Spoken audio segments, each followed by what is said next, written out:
हम लोग साना साना हाथ जोड़ पाठ पढ़ रहे हैं। पहले पढ़े हुए हैं, जो बचा है उसको अब हम लोग आगे पढ़ने जा रहे हैं। हम लगातार ऊंचाइयों पर चढ़ते जा रहे थे। जितेन बता रहा था अब हम पर हर मोड़ पर हेयर पिन बेंट लेंगे और तेज़ी से ऊंचाई पर चढ़ते जाएंगे। हेयर पिन बेंट को ठीक पहले एक पड़ाव पर देखा। 7-8 वर्ष की उम्र की ढेर सारी पहाड़ी बच्चे स्कूल से लौट रहे थे और हमसे लिफ्ट मांग रहे थे। जितेन ने बताया कि हर दिन 3-3.5 किलोमीटर की पहाड़ी चढ़ाई चढ़कर यह बच्चे स्कूल जाते हैं। क्या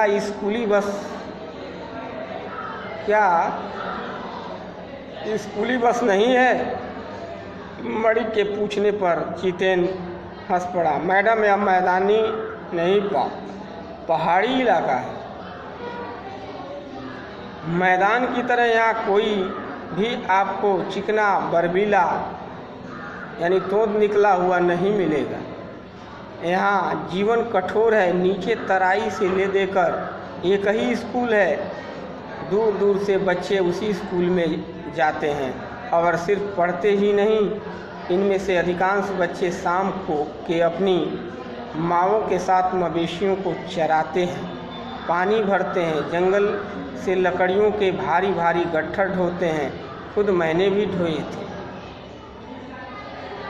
खतरा अब धीरे धीरे बढ़ने लगा था। रास्ते और भी सकरे होते जा रहे थे। कई बार लगता जैसे रास्तों को इंच टेप से नापकर एक जीप जितना चौड़ा बनाया गया है कि जरा भी संतुलन बिगड़े, इंच भर भी जीप इधर उधर खिसके तो हम सीधे घाटियों में, यानी गाड़ी नीचे घाटियों में चली जाएगी।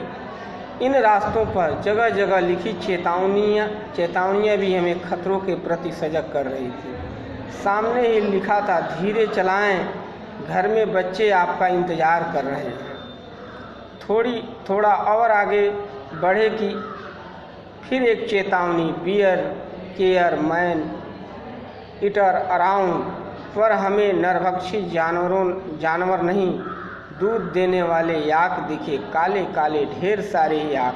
पहाड़ों पर गिरती बर्फ से प्रकृति ढंग से रक्षा करने वाले घने घने बालों वाले याक। सूरज ढलने लगा।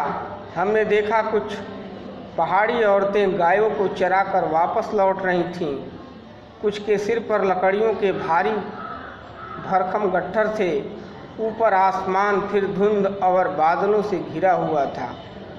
उतरती संध्या में जीप अब चाय के बागानों से गुजर रही थी कि फिर एक दृश्य ने मुझे खींचा।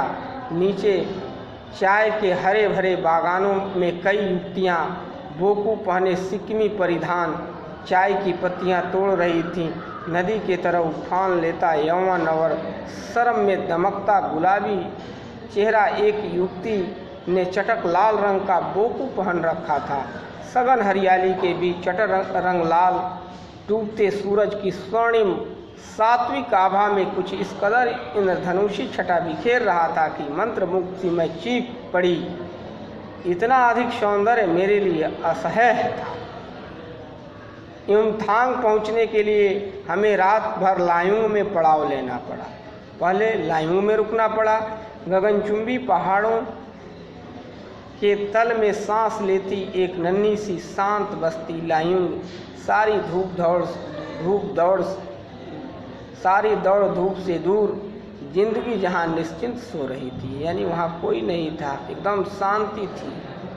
उसी लायुंग में हम ठहरे थे। तिस्ता नदी के तीर पर बसे लकड़ी के एक छोटे से घर में मुंह हाथ धोकर मैं तुरंत तिस्ता नदी के किनारे बिखरे पत्थरों पर बैठ गई थी। सामने बहुत ऊपर से बहता झरना नीचे कलकल बहती तिस्ता में मिल रहा था। मध्यम यानी धीमी हल्की हवा बह रही थी। पेड़ पौधे झूम रहे थे। गहरे बादलों की परत ने चाँद को ढक रखा था। बाहर परिंदे और लोग अपने घरों से लौट रहे थे।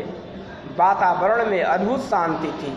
मंदिरों की घंटियों सी, घुंघरुओं की रुंझुनाहट सी आंखें अनायास भर आई।